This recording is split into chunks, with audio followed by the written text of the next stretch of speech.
We're back, and it's lesson 14B, taking aim at bias. I'm going to circle the word again, bias. According to the United States Bureau of Justice Statistics, the proportion of children, in grades 9 through 12 who reported having carried a weapon in the previous 30 days is alarmingly high.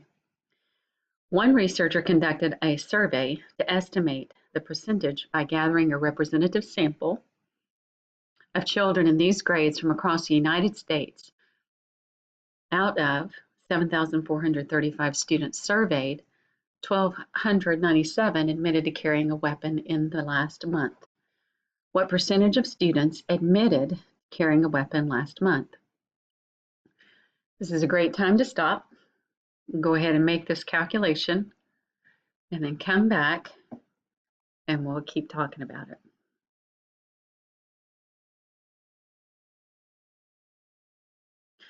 So dividing and then multiplying by 100, and it doesn't tell us what to round to, so let's just go to the nearest whole number. So about 17% of the students admitted to carrying a weapon in the last month. The objectives of this lesson include that we will understand that when sample members fail to give information in a statistical study, non-response bias is the result. So whatever you're taking notes or putting sticky notes on your papers, or you're using flashcards or a glossary or Google Docs, make sure you include non-response is when members fail to give information. When the method in which data values are observed or measured affects the values, response or measurement bias is the result. Add this to your list of stuff. And then when data are gathered in a way that makes some groups of the population members less likely to be selected for a sample, then selection, less likely to be selected, selection bias is the result. We're going to be able to identify methods of data gathering where bias is likely to occur, and we're going to distinguish the types of bias in real situations. In this lesson, we will consider three important sources of bias, as you just saw: non-response, selection, and response or measurement bias. In the preview, you were asked to record these terms and these definitions in your notes. Make sure you go ahead and hit pause and answer questions 2, 3, and 4, and then come back and we can walk through these together. On question 2, the survey described asked several questions about school violence in addition to the question about carrying weapons. An interesting fact about the data from this survey is that 439 students skipped the question on carrying weapons. How might having 439 students skip the question impact the conclusions made by the survey? If the 439 students do not have anything in common, it may not impact the results. However, it is possible that the people who skipped that question had something in common, which could impact the overall percentage. So write your thoughts as to whether you think the 439 skipping this had an impact, and if so, what, or why do you think it didn't? On part B, is it possible that people who skip the question do have something in common? Do we know for sure? Write something down, but it's really difficult to say. But it is possible that students who have carried a weapon might be inclined to skip such a question. So maybe, or if you think definitely yes or no, write something.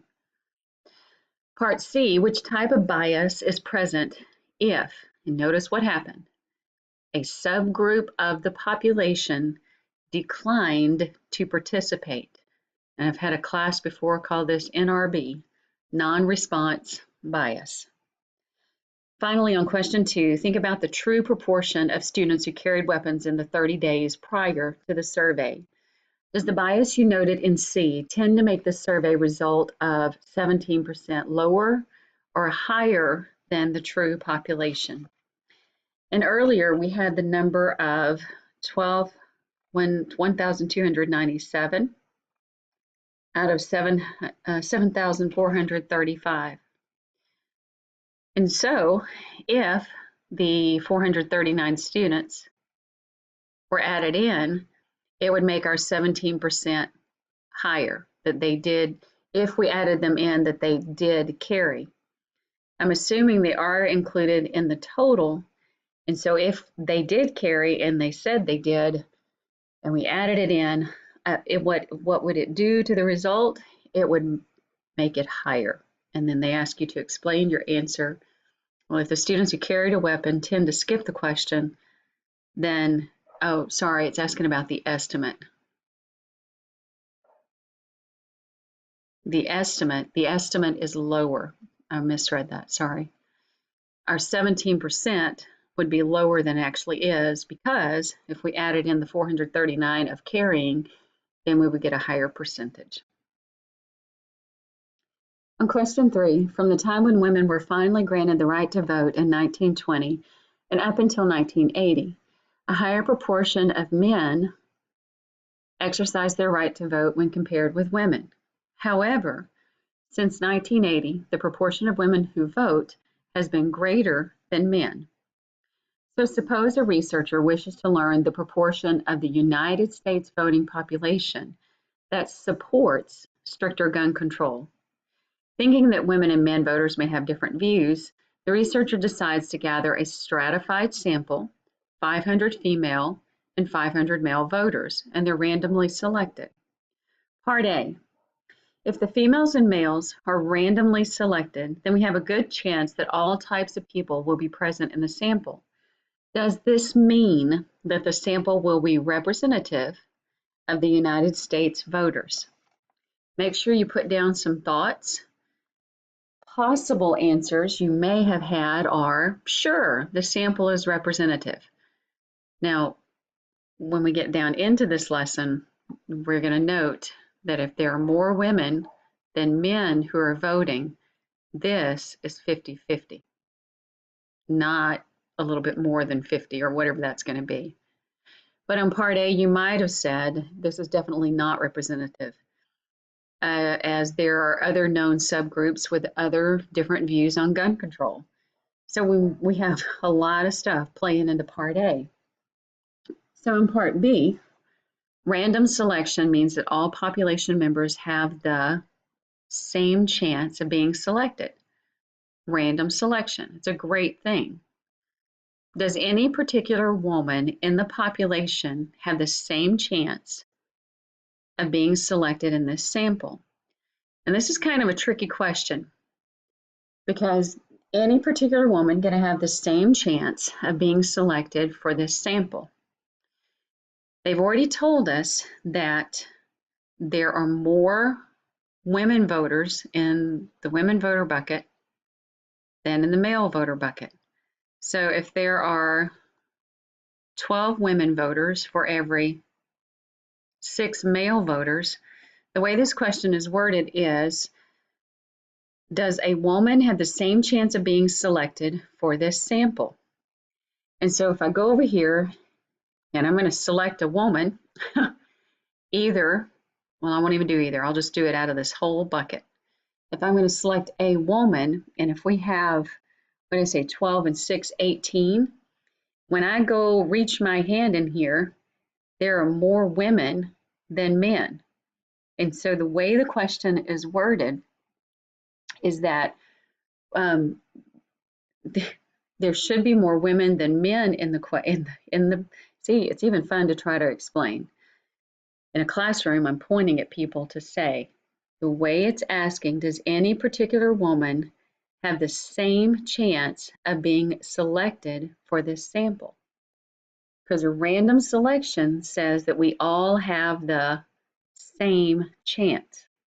But if you look at the just little example I gave with 12 women and 6 men, do all the women have the same chance? If we're trying to select a male, I'm more likely going to get a male from the males because there are only 6, so 1 out of 6.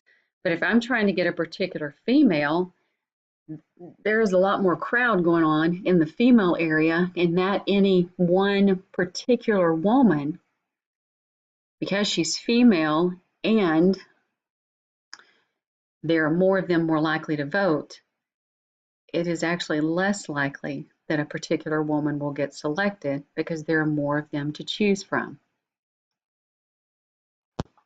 So now moving on to part C, as illustrated in the graphic below, if we pick the same number of women as men for our sample, is a given woman as likely to be chosen as a man? So here we go. There are more women in the population. So because there are more women in this population, each one has a lower chance of being selected when compared to the chance that a man is going to be selected from the men. Part D, if the researcher randomly gathers 500 men and 500 women, the data are going to be biased. But what kind of bias is going to result? So go back and look at your three choices, and the best one is that there's going to be a bias in the selection. We're not going to have the equal chance to be selected. Part E, typically speaking, a larger proportion of women support stricter gun control. So if 500 women and 500 men are selected for the sample, would the proportion of those favoring stricter gun control be higher or lower than it should be? And make sure you take a moment to think about these thoughts, questions, ideas, and let them soak in. Don't just keep clicking the button to get through the video. It is to be pondered on. Like on part E, if women do tend to favor stricter gun control over men, and women are underrepresented in this sample, then the proportion is going to be lower than it should be, meaning that the men will say that they're not worried about the stricter gun control, and women would want it higher, and so if it's equal, then the men will pull it down. Part F, suppose a researcher picks 1,000 voters randomly, but is careful to make sure that 540 are women and 460 are men. Will this approach lead to selection bias? And then they want you to explain. I'm going to scoot back up on the screen. If these are the proportions, I think they told us up here, there it is, 54% women and 46 men. And if they are going to pick 1,000 people in our sample, 1,000 times 54% would mean we need 540 women. And the other calculation would show us that we need 460 men. That would be stratified. And notice the numbers that we are given align. Will it lead to selection bias? Well, because the proportions of women and men in the sample match the proportions in the population, this piece up here, because the sample is matching the population, then the sample is more likely to be representative. This method will help reduce or eliminate selection bias in the sample data. Finishing up this lesson, and it's always good to stop the video to go back and look at words like in our objectives that we're looking at a non-response bias, and a response or measurement bias, and a selection bias, and which ones matched up, which ones could you add to flashcards or a Google document. And then as we finish this lesson, looking at question 4, it says that a researcher asked the question on gun violence in the following way. In 2010, there were approximately 30,000 deaths due to firearms in the United States. In light of this data, do you feel that stricter gun control is appropriate? Part A says, how might this question introduce bias?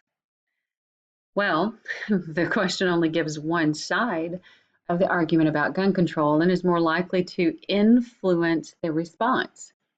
Since the first sentence states data, which are often used to support gun control, the phrasing of the sentence or the question is likely to influence responses. So if we didn't have this first part and just asked, very sterile, do you feel that stricter gun control is needed? And maybe we need to even be careful with the stricter.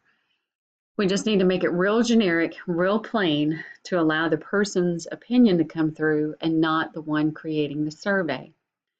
So how might this question introduce bias? Because the question, oh, I've already answered that. So never mind on the because. Go to part B. If it is introducing bias, then which one is it introducing? It's not in the selection and it's not in no responses. It's in the response that can be influencing, in the wording of the question, it can be influencing the response. And we are done. We're done with another lesson. 14B is over. Now look at your syllabus, see if there are more lessons you need to do. If so, keep going. If not, I'll see you another day on a video.